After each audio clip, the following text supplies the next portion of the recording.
চলো। Hello friends, আমি দেবজ্যোতি। তো আজকে আমার সাথে আছে অরিত্র, আমাদের লেটেস্ট পডকাস্ট।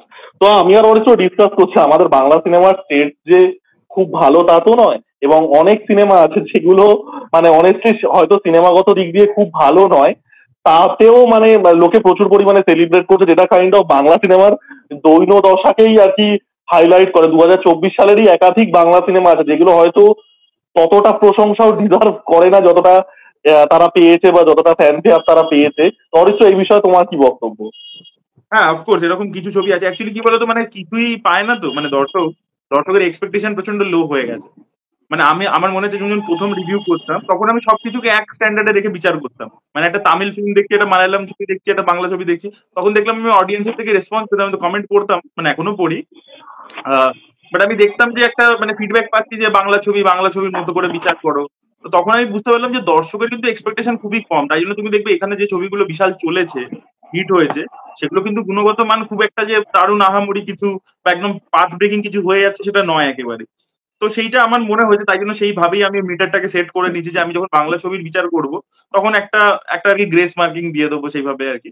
এবং মানে আমি দুটো ছবি নিয়ে অ্যাকচুয়ালি আমাদের এই ভিডিওর মধ্যে ডিসকাশন হবে। একটা ছবি যেটা আমার মনে হয়েছে যে ইট ওয়াজ আ মানে গুড অপরচুনিটি, সব রিসোর্সেস ছিল, সবকিছু ছিল, বাট ছবিটা নিজের পোটেনশিয়ালটাকে রিচ করতে পারে না, এবং সেটা ডিরেক্টরের দোষের জন্য পরিষ্কার। এবং তখন যখন এটা নিয়ে আমি কথা বলেছিলাম, ডিরেক্টর প্রচন্ড রেগে গেছিল। আমি আর ব্যাপারটাকে কোনো কাউন্টার করিনি বা অ্যাড্রেস করিনি। সেটা হচ্ছে পারিয়া বলে ছবিটাকে নিয়ে। আর দ্বিতীয় হচ্ছে চালচিত্র বলে একটি ছবি এসেছিল, যেটা আমার ওকে ওকে সিনেমা লেগেছিল। আমি টপ 10 এ ইনক্লুডও করিনি, বাট অনেকে খুব ভালো লেগেছে, প্রচন্ড কথা হয়েছে, এখন হইচইতে আসার পর প্রচুর লোকে দেখছে।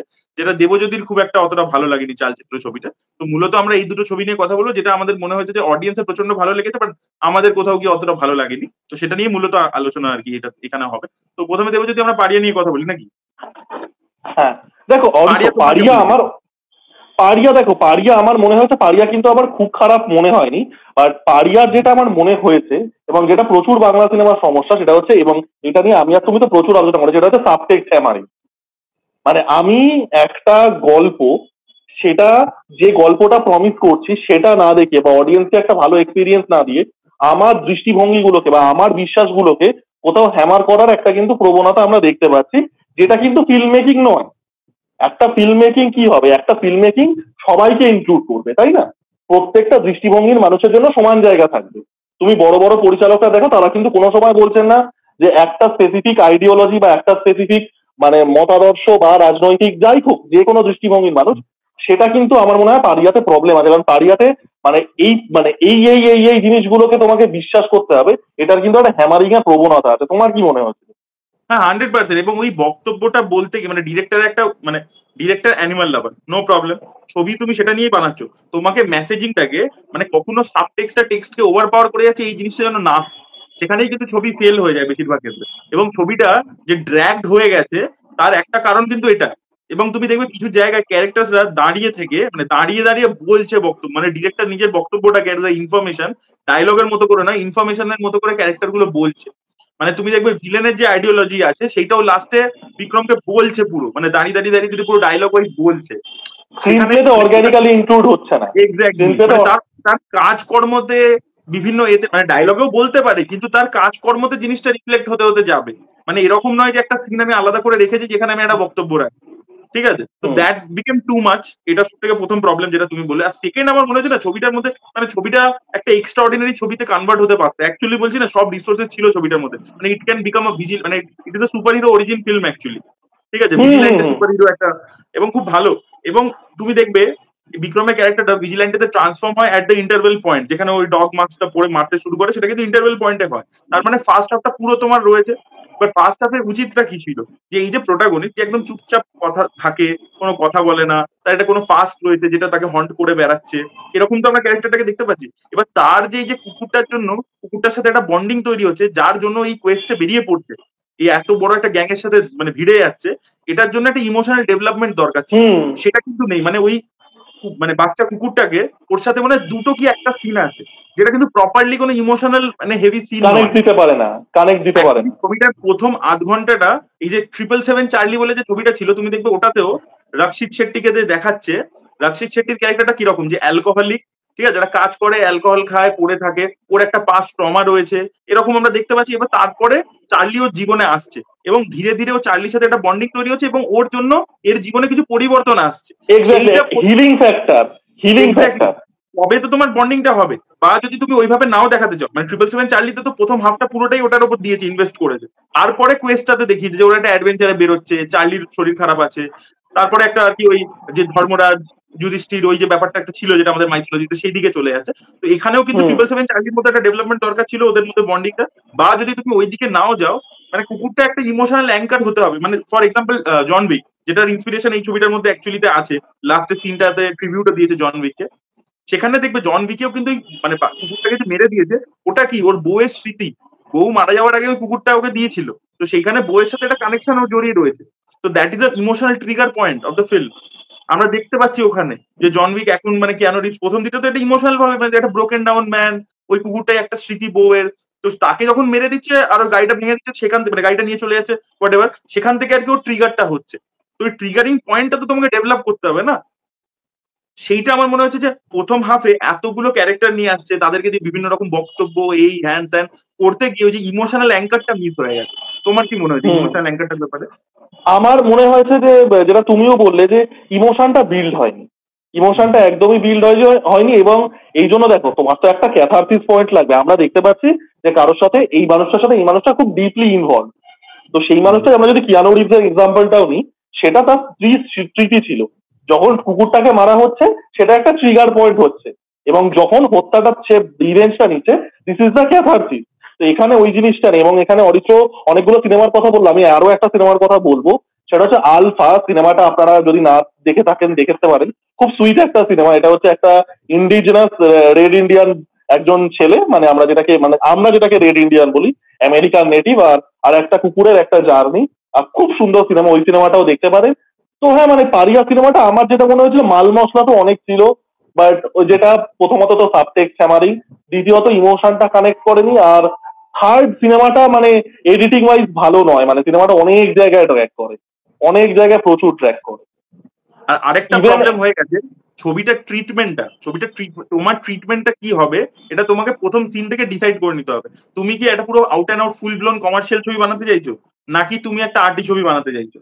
মানে আর্টি অ্যাকশন মুভিও হয় কিন্তু এই ছবিটা ওই হুম ব্যালেন্স মানে ওই ডিসিশনটা কোথাও নিতে গিয়ে, মানে দেখবে ছবিটা যখন ড্রামা পোর্শন গুলো চলছে বা নর্মাল যে সিনস গুলো হচ্ছে, they were treated like very artsy film. ঠিক আছে, আর যেখানটা অ্যাকশন হচ্ছে সেখানটাকে খুব ফুল ব্লোন কমার্শিয়াল ওয়েতে করতে গেছে। ঠিক আছে, তো সেখানটা কিন্তু তুমি দেখবে দুটোর ওই জন্য ব্যালেন্সটা হচ্ছে না। এবং জেলিংটা আমার যেটা হয়নি। আরেকটা, হ্যাঁ, ওই টোনাল একটা ইনকনসিস্টেন্সি ছবিটার মধ্যে কিন্তু আছে। কোনো কোনো জায়গায় একটু মাসি হয়ে যাচ্ছে, কোনো কোনো জায়গায় প্রচন্ড মানে একটা মানে এতে চলছে আর কি, মানে একটা ক্লাসি অ্যাপ্রোচ আর কি ওটার মধ্যে আছে। হুম ঠিক আছে, তুমি পুরো ক্লাসি অ্যাকশন ছবি বানাতে পারো। মানে ধরে নাও ওই যে একটা কি সিনেমা এলো যেটা দেব পাটেলের ছবিটা, মাঙ্কি ম্যান। তো মাঙ্কি মাঙ্কি ম্যান ম্যান, আছে। তারপরে হ্যাঁ তুমি যদি আরেকটু পিছনে চলে যাও, আমি এই কথাটা সবাইকে বলি, মানে আর্ট হাউসের মধ্যে, সেটা হচ্ছে আমাদের মাইকেল ম্যানের মায়ামি ভাই। খুবই মানে হ্যাঁ, পুরোপুরি আর্ট হাউস, পুরো আর্ট হাউস একটা সিনেমা, কিন্তু অ্যাকশন ফিল্ম। সেটাই সেটাই বলছি। তো ওই ভাইবটা যদি তুমি মেনটেন করো তাহলে মেনটেন দ্যাট, আর যদি তুমি কমার্শিয়াল ভাইবটা মেনটেন করো তাহলে মেনটেন দ্যাট। ঠিক আছে, দুটোর মধ্যে যে কোনো একটা, ইউ গো ফর ওয়ান। দুটোর ব্যালেন্স মানে তুমি নাহলে ডিসব্যালেন্স হয়ে যাবে ব্যাপারটা, সেটা আমার একটা মনে হয়েছে। আর অ্যাকশন গুলো না পুরো ওয়েস্টেড অপরচুনিটি। মানে যে জিনিসটা বারবার প্রমিস করা হয়েছে যে প্রচন্ড ভাইলেন্স, গোর, অ্যাকশন এগুলো থাকতে চলেছে ছবিটার মধ্যে, যেটা প্রমিস করা হয়েছে টিজার লেভেল থেকে, প্রি টিজার হ্যান ত্যান, সেটা কিন্তু অ্যাকচুয়ালি খুব মানে ভালোভাবে এক্সিকিউটেড নয়। এবং কিন্তু স্কোপ না, ছিল, একদম তুমি দেখবে স্কোপ ছিল। একটা একটা পোর্শন ছিল, আমার তো এত গা কিরকির করছিল ওই সিনটা দেখে, আমি বলেওছিলাম তখন আমার রিভিউতে। একটা দেখবে সিন ছিল, একটা গোডাউনে ঢোকে, একটা ওয়্যার হাউস, মানে ওই যেখানে ওই যেখানে বরফের ওই মতো টাঙানো আছে। Cold storage okay type. Okay, হ্যাঁ। ওখানে হুম হুম ওখানে দেখবে পুরো ফগের মতো হয়ে আছে, ও ডগ মাস্ক পরে ঢুকে গেছে। ঠিক আছে, ঢুকে গিয়ে এবার ও প্রত্যেকের সামনে দিয়ে দিয়ে বেরোচ্ছে, পাস করছে। এবার ওই সিনটাকে you can treat it like a horror scene, যে তুমি দেখাচ্ছ না যে কিভাবে মারছে, প্রত্যেকে ভয় হুম পাচ্ছে এবং একজন একজন করে করে ধোঁয়ার মধ্যে টেনে নিচ্ছে। ঠিক আছে, মানে ওই কাবিল সিনটার কাবিল টাইপের ট্রিটমেন্ট বলছো, কাবিল টাইপের ট্রিটমেন্ট এক্স্যাক্টলি। বলছো। বা ব্যাটম্যান বিগিনসে দেখবে একটা ডকে ফাইট ছিল, হুম দেখবে একটা হুম হুম ডকের মধ্যে ফাইট ছিল ব্যাটম্যান বিগিনসে, যখন প্রথমবার ক্রিশ্চিয়ান বেল ওই পুরো ব্যাটম্যানের স্যুটটা তৈরি তৈরি করে নেয়, দেখবে ওইখানে অ্যাকশনটা ডাইরেক্টলি দেখায় না, ও পিছন থেকে হঠাৎ করে চলে আসছে। বাট দেখবে যে টাইপের একটা সিন কেজিএফ এ আছে, কেজিএফ এ ওই একটা আন্ডারগ্রাউন্ড একটা ফাইট আছে না, একটা বুড়ো লোককে নিয়ে গিয়ে বলে থালা ফেলে হুম দেয়, হুম যে বলে যে এটা যে থালার উপর পা রাখবি সে গুলি চালাবে। তো তখন একটা দেখবে অন্ধকারের মধ্যে আলোর মধ্যে একটা ফাইট হয়। বা দেখবে আরো একটা ছবির এক্সাম্পল, যে স্করপিয়ন কিং বলে যে ডুয়েন জনসনের যে ছবিটা ছিল সেই 2002 সালে, সিনেমা, হ্যাঁ হ্যাঁ। ওখানে দেখবে 2002 সালে, একটা হ্যাঁ। সিন ছিল যে একটা আমার না স্যান্ডস্টর্ম মনে আসে, নেই। একটা হ্যাঁ, স্যান্ডস্টর্ম আসে আর ডুয়েন জনসন একটা এরকম গুহার মধ্যে ঢুকে যায়। এবার ওখানে যে লোকগুলো আচ্ছা, মানে সৈন্যগুলো নেমেছে ওরা কিছু দেখতে পাচ্ছে হ্যাঁ, না, বালির ঝড়। এবার রক আর কি ওদের কোরম আচ্ছা, ভাবে টেনে নিচ্ছে এইদিকে ওইদিকে। এই ট্রিটমেন্টটা দেখবে তুমি আচ্ছা। ফার্স্ট ব্লাড পার্ট 2 তেও ছিল, মানে র্যাম্বো 2 তেও ছিল। ফার্স্ট যে বার পার্ট 2 তে ভিয়েতনামের ছিল, হ্যাঁ। জঙ্গলে যখন মারছে তুমি র্যাম্বোকে দেখতে পাচ্ছ না, কাদার পিছন থেকে উঠছে, একজনকে টেনে নিচ্ছে, একজনকে ওই রকম স্কোপ ছিল কিন্তু। আর পুরো হরর সিনের মতো ট্রিট করতে পারতো ওটাকে, মানে ডোন্ট ব্রিথ বলে যে ছবিটা আছে ওরকম সিন হতে পারতো। হুম, হুম। কিন্তু তুমি দেখবে এন্ট্রিটা অব্দি পারফেক্ট ছিল, কিন্তু যেই মুহূর্তে ও মারতে শুরু করলো তখন র্যান্ডম কাটস, মানে ও জাস্ট হুকটা নিচ্ছে, পরপর পরপর মারছে, তারপর বডিগুলো ঝুলে আছে, ও হেঁটে বেরিয়ে আছে। মানে সিনটা যেভাবে বিল্ড আপটা হলো, পে অফটা হলো না, মানে দ্যাট পে শুড হ্যাভ অফটা বিন হতো। ইলাবোরেটিভ সিকোয়েন্স। তো অ্যাকচুয়ালি বোঝা যাচ্ছে কি যে সিকোয়েন্সটা মানে অ্যাকশন ডিরেক্টরের উপর ছেড়েছে এবং টাইমের একটা মানে প্ল্যানিংটা আগে থেকে করা নেই। তো অ্যাকশনটা যখন এক্সিকিউট করতে যাচ্ছে, টাইমের যেহেতু ক্রাঞ্চ চলে আসছে, তখন তাড়াতাড়ির মধ্যে শেষ করে দিয়ে বেরিয়ে গেছে ব্যাপারটা, মানে এটা বোঝা যাচ্ছে লজিস্টিক ব্যাপারটা। আর অ্যাকশন গুলো তুমি দেখবে ইভেন যে লাস্টে একটা জায়গা আছে যে ওই যে মেয়েটি আছে ওর হাতটা কেটে দেয় ভিলেন, ঠিক আছে, তখন একটা কুকুর ওই খাঁচা থেকে বেরিয়ে এসে ওকে বাঁচায়। এবার দেখবে ওই সিনটাও খুব হ্যাপাজার্ডলি স্টেজ করা, মানে কুকুরটা যে বেরিয়ে এসে ওকে কামড়ে দিচ্ছে ভিলেনকে, সেই ব্যাপারটা যত সুন্দর করে দেখানো উচিত ছিল সেটা দেখাতে পারেনি কিন্তু। বা সেটা তো বিক্রম দেখো যখন এবার। ক্লাইম্যাক্স আর বিক্রম যখন আচ্ছা, ক্লাইম্যাক্সের দিকে ওই হ্যাকশটটা নিয়ে ঢুকছে, সেখানেও তুমি দেখবো হুম। র্যান্ডম মারছে, হাত পা কেটে কেটে পড়ছে। মানে ওখানে একটা প্রপারলি ফাইট কোরিওগ্রাফি রেখে প্রপারলি করতে হতো, মানে জাস্ট একটা হ্যাকশট নিয়ে পরপর পর কেটে যাচ্ছে, সেটা আর কি দেখতে ভাল লাগছে না, মানে অ্যাকশন হচ্ছে না ওটা। বুঝতে পারলে তো, মানে র্যান্ডম লোককে মেরে যাচ্ছে, আর সেটাকেও এমন ভাবে এডিট করেছে জিনিসটা বোঝা যাচ্ছে যে ফেক এক্সাইটিং লাগছে। নয়, হ্যাঁ, এক্সাইটিং আর নয়। আরো একটা জিনিস আছে যে বিক্রম বডি বানিয়েছিল কিন্তু অ্যাকশনের ফ্লেক্সিবিলিটিটা অতটা আমার লাগেনি ওই ছবিটাতে। মানে তুমি দেখবে একটা 4-5টা ছেলেকে যারা সেই ক্যারাম খেলছিল তাদেরকে মেরে দেয় না, ওখানে তুমি দেখবে পা দিয়ে একজনকে গলার মধ্যে এরকম চেপে ধরে, ঠিক আছে, ওখানে তুমি দেখবে যে বডির মধ্যে মানে একটা যেন একটা স্টিফনেস আছে, কাজ করছে আর কি বিক্রমের দেখো মধ্যে। সেটা আমি এইগুলো কিছুটা বিক্রমকে ডিফেন্ড করবো, কারণ বিক্রম চ্যাটার্জিকে, কারণ বিক্রম চ্যাটার এই এই জাতীয় রোলের সুযোগ তো বিক্রম চ্যাটার্জি আগে পাননি, মানে এটা তো কাইন্ড অফ অভ্যাসগত বিষয়, ও তো সেই জিনিসটা আমি বাদ দিচ্ছি। বাট বাকি যেগুলো বললে, হ্যাঁ মানে ইটস ওয়েস্টেড অপরচুনিটি। আমারও সিনেমাটা যদি 10-এ ধরো 5.5 বা 6 হয়, ইজিলি 8, 8.5 হতেই পারতো। হ্যাঁ, আর যে ওভারঅল টুইস্ট গুলো দিয়েছিল সেকেন্ড হাফে দেখবে কয়েকটা টুইস্ট দিয়েছিল শ্রীলেখা মিত্র ক্যারেক্টারটাকে নিয়ে, শ্রীলেখা মিত্র, হ্যাঁ, হ্যাঁ। ওগুলো বোঝা যাচ্ছিল, মানে ওগুলো ও রেভিলেশন গুলো ও- মানে মানে ওগুলো ওয়ার্ক করছিল না আর কি। তোমার কি মনে হচ্ছে?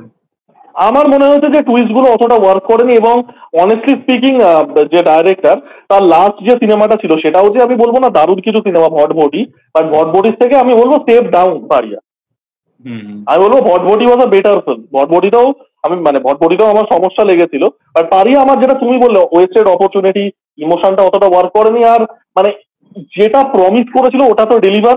এবার অবশ্যই একটা কথা আসবে যে বাংলার স্ট্যান্ডার্ড, আমি সেটার মধ্যেই বলছি, বহুরূপী তো সেটা ওভার ডেলিভার করে দিচ্ছে বাংলার স্ট্যান্ডার্ডে, তাই না? একটা বেলাইনের মতো সিনেমা, তুমি যা এক্সপেক্ট করছো তার 10 গুণ ডেলিভার করছে, তো সেটা ডেলিভার করতে পারেনি। আমার ওই জিনিসটা খুব ডিসঅ্যাপয়েন্টেড লেগেছে। আর তুমি তোমার আমি একটা রিভিউ দেখেছিলাম, তুমি একটা জিনিস অ্যাড্রেস করেছিলে যেটা আমি তখন হয়তো মানে পয়েন্ট আউট করতে পারিনি, যে সাপোর্টিং যে অ্যাক্টার্স গুলো সেগুলো প্রচন্ড বেশি ওয়ান ডাইমেনশনাল এবং কার্ডবোর্ড কাটা। ওয়ান টাইম এগুলো মানে যে সাপোর্টিং ক্যারেক্টার গুলো ছিল, এগুলো না মানে এক একটা করে স্টিরিও টাইপ, মানে সেগুলো ক্যারেক্টার গুলো না ওয়েল রাউন্ডেড নয়। তো এই জিনিসটা আমি মানে এই ডাইরেক্টরের আগের সিনেমাতেও এই জিনিসটা কিন্তু ছিল, খেয়াল করে দেখবে যে যে ক্যারেক্টার গুলো আছে সেগুলো যে খুব অর্গ্যানিক ক্যারেক্টার তা কিন্তু নয়। এবং আরো একটা জিনিস যেটা ভটভটিতে সমস্যা ছিল, ডায়লগ খুব উইক ডায়লগ। এটা পারিয়াতে আমার মনে হয়েছে কাইন্ড অফ বেটার। বাট এই জিনিসটা তোমার কি মনে হয়? তুমি যদি কথা যখন উঠলো ভটভটি নিয়ে, তোমার কি বক্তব্য? না, ভটভটি আমার ছবিটা দেখো, প্রতিটা ছবিতে কিন্তু একটা নতুন রকমের চেষ্টা থাকে, মানে ভটভটি বলো পারিয়া বলো, সেটা 100% খুবই ভালো যে বাংলার বাজারে দাঁড়িয়ে একজন ডিরেক্টর চেষ্টা করছে। কিন্তু একটা প্রচেষ্টা থেকে একটা ভালো ফিল্ম, দুটোর মধ্যে কিন্তু ডিফারেন্স আছে। আমরা সেটা নিয়ে কথা বলছি, দর্শকদেরকে বলে দিলাম। আমার ভটভটির মধ্যে মনে হয়েছিল যে একটু সেলফ ইন্ডালজেন্স আছে, যে ছবিটা অতটা হুম, রান হুম। টাইম ডিমান্ড করে না, যে এডিট করে অনেকটা মানে জিনিসটাকে ক্রিস বানানো যেতে পারতো বলে আমার মনে হয়েছে। আচ্ছা, তো হ্যাঁ মানে ইভেন এটা পারিয়ার ক্ষেত্রেও কিন্তু সত্যি, মানে পারিয়াও অতটা মানে পারিয়ার রান টাইম অনেকটা ইন্ডালজেন্ট। মানে হ্যাঁ, এটা কোথাও গিয়ে যে আমি সিনেমাটা বড় বানিয়ে ফেলেছি, মানে আমাকে একটা ক্রিস্প সিনেমা, আমাকে ধরো 20 মিনিট মানে যদি কেটে দিই আমার ভিশন থেকে, আরো অনেক ক্রিস্প হবে, সেই জিনিসটা কিন্তু কোথাও গিয়ে ওই কম্প্রোমাইজটা, ওই কিলার ইনস্টিংটা কিন্তু ছিল না পারিয়াতেও। ভটভটিতে তো হ্যাঁ। ছিলই না বিশাল লম্বা সিনেমা। তো আমরা পারিয়া নিয়ে কথা বললাম। এবার আমরা 2024-এ আরো একটা সিনেমা যেটা খুবই উচ্চ প্রশংসিত হয়েছে, কেন আমি জানি না। আর সেটা হচ্ছে চালচিত্র। চালচিত্র অরিত্র তোমার কেমন লেগেছে? আমার দেখো চালচিত্র না ওকে ওকে লেগেছে। আমার মনে হচ্ছে দেখো প্রতিমডি গুপ্তর আমার মাছের ঝোল বলো, আহারে মন বলো, এই ছবিগুলো আমার বেশ ভালো হুম লাগে। হুম হুম আমার মনে হয় he can deal with drama very nicely, ঠিক আছে। এবং সেটা মানে সেই পোর্শনস গুলো ছবির মধ্যে কিন্তু ভালো ওয়ার্ক করেছে, মানে অনির্বাণ চক্রবর্তী ওনার মেয়ের সাথে যে সম্পর্ক, ওনার মেয়ের যে পারফরমেন্স, তা সেইগুলো খুবই কিন্তু ভালো ওয়ার্ক ছিল। করেছে। বা হুম ইভেন টোটা রায়চৌধুরীর যে পার্সোনাল লাইফে যে ক্রাইসিস ইত্যাদি দেখাচ্ছে সেগুলো ভালো লেগেছে। কিন্তু আমি বলবো যেটা প্রবলেম হচ্ছে ইনভেস্টিগেশন পার্টটা খুব দুর্বল, ঠিক আছে। আর আরেকটা জিনিস আমার খুব করে মনে হয়েছে যে এটা একটা সৃজিত মুখার্জিকে রেপ্লিকেট করবার চেষ্টা, ঠিক আছে, যে সৃজিত মুখার্জির মতো একটা কিছু বানাবো। এবং ডেভিড ফিঞ্চারের ইন্সপিরেশন আছে, আমি সেটা কোনো খারাপ দেখছি না, কিন্তু সেই স্ট্যান্ডার্ডের হয়নি। মানে ইনভেস্টিগেশনটাতে যে লেভেল অফ রিসার্চ বা হুম ডিটেলিং দরকার, সেটা যতটা ইন্টারেস্টিং হওয়ার দরকার সেইটা ছিল না, ঠিক আছে। এবং খুব মানে ইনভেস্টিগেশনটা খুব একটা পয়েন্টের পর বোকা বোকা হয়ে যাচ্ছে। মানে তোমার দেখে মনে হবে যে একটা মানে ডিটেকটিভ ডিপার্টমেন্টের এত বড় অফিসার সেই ছোট ছোট ক্লু গুলো মানে দেখতে পাচ্ছে না, এক্স্যাক্টলি এক্স্যাক্টলি ঠিক আছে। এক্স্যাক্টলি। সেইটা আর কি আমার মনে হয়েছে যে প্রবলেম আছে। তোমার কি মনে হয়েছে? দেখো আমার যেটা মনে হয়েছে এখানে, দেখো এটা কেউ স্বীকার করুক আর অস্বীকার করুক, এটা ভীষণভাবেই জোডিয়াক আর মাইন্ড হান্টার থেকে ইনফ্লুয়েন্স। এবার যেহেতু আমি ডেভিড ফিঞ্চারের মানে কেরিয়ারটা খুব ক্লোজলি ফলো করেছি, ডেভিড ফিঞ্চার এই যে সেভেন বলো বা জোডিয়াক বলো বা মাইন্ড হান্টার বলো, এইগুলো কিন্তু মেটিকিউলাস রিসার্চের ওপরে তৈরি। হুম আজকে সেভেনের যে গল্পটা সেটা ফিকশনাল হলেও সেটা কিন্তু প্রোফাইলিংটা রিয়েল সিরিয়াল কিলারদের থেকে, যেটা সাইলেন্স অফ দ্য ল্যাম্বসও আমরা দেখেছিলাম। স্টোরিটা যেটা বলছে সেটা ফিকশনাল, বাট সিরিয়াল কিলারের প্রোফাইলিং গুলো কিন্তু রিয়েল পিপলের উপর বেস করা। আর জোডিয়াক তো অ্যাকচুয়াল স্টোরি 99% যেটা দেখিয়েছে জোডিয়াকে অ্যাকিউরেট। আমরা গতদিন আমি আর অরিত্র পডকাস্ট করছিলাম, আমরা বলছিলাম যে ব্রেভ হার্ট লিস্ট অ্যাকিউরেট আর কি হিস্টোরিক্যাল ফিল্ম, তো ওটার হুম। উল্টোটা হবে zodiac most accurate film, even যেগুলো ইভেন মানে মানে মেমোরিজ অফ মার্ডারও মানে হিস্টোরিক্যাল মানে অ্যাকুরেসি হুম। আছে, ওটাও একটা রিয়েল কেসের উপরে বেসড আর কি। হ্যাঁ। এবার এইখানে সমস্যাটা হয়েছিল ডেভিড ফিঞ্চার আজকে জোডিয়াকের মতো একটা সিনেমা কেন বানাতে পারছে, তার কাছে ইনফরমেশন আছে, তার কাছে 40 বছর ধরে হওয়া মানে ইনভেস্টিগেশনের ইনফরমেশনটা আছে। তো সে কিন্তু একটা ড্রামা ভিত্তিক ছবি বানিয়েও ইন্টারেস্টিং বানাতে পারছে। তুমি যদি জোডিয়াক সিনেমাটা দেখো, জোডিয়াক কিন্তু থ্রিলার সিনেমা নয়, 90% of it is not hmm. Thriller, mostly investigative drama. Conversation হচ্ছে, সবার মধ্যে ইনভেস্টিগেশন করছে, ডেড এন্ড মিট করছে, হ্যাঁ, সে তাদের তো পার্সোনাল লাইফ। মাইন্ডহান্টারও তাই, মাইন্ডহান্টারও তো পুরোপুরি মাইন্ড ড্রামা। হান্টারও তাই। হ্যাঁ। এবার এই ড্রামা বেসড তোমার তো তথ্য লাগবে, চালচিত্র বোঝাই যাচ্ছে চালচিত্রে কোনো ইনফরমেশন ছিল না। তুমি দেখো চালচিত্রে একটা সাসপেক্ট ইয়ে করা হয়েছে, সেটাই মানে, এবং যেটা তুমিও বললে একটা স্টেজের পরে এই মানে মনে হচ্ছে যে এই সিম্পল জিনিসগুলো লোকে ধরতে পারছে না, মানে এটা রিভিলেশন। তো এই জিনিসটা কিন্তু মনে হয়েছে যে ইনফরমেশন এদের কাছে ছিল না, যেটা আজকে তুমি ডেভিড ফিঞ্চারের দেখে বানাচ্ছ, ঠিক আছে, একটা নতুন স্বাদের থ্রিলার আমরা পেতেই পারতাম, সেটাও ঠিক আছে, বাট এই যে ডেভিড ফিঞ্চারের অ্যাপ্রোচে করতে গেলে তুমি জানো অরিত্র, জোডিয়াকের যে ইন্টারোগেশন সিন আমরা দেখেছিলাম মাইন্ড হান্টারে, সেগুলো কিন্তু অ্যাকচুয়াল যে ইন্টারোগেশন করা হয়েছিল এই সিরিয়াল কিলারদের সেটারই ট্রান্সক্রিপ্ট, ওগুলো হ্যাঁ, হ্যাঁ, ডায়লগ নকিং। কাস্টিংটা ওইভাবে করেছে লুক অ্যালাইকদের, মানে একদম প্রায় হুম। Look alike. তো তুমি এখানে ইন্টারোগেশন সিন গুলো দেখো, মানে সে নাটকের মনোলগ মনে হচ্ছে। তো এই জিনিসগুলো মানে এটা এটা আমি ডাইরেক্টরকে দোষ দেবো না, they just didn't have any information. এবং এর থেকে সৃজিত মুখার্জি যে থ্রিলার গুলো বানায় ওই অ্যাপ্রোচটা আমি মনে হয় বেটার ছিল। না, মানে ওটা একটা একটা সৃজিত কিরকম জোনের মধ্যে হয় বলো তো অপারেট করে, ওটা একটা কমপ্লিটলি মানে একটা মানে ফ্যান্টাসি ওয়ার্ল্ডের মধ্যে, মানে ওটা একদম কোনো রিয়েলিটি নেই, ঠিক আছে।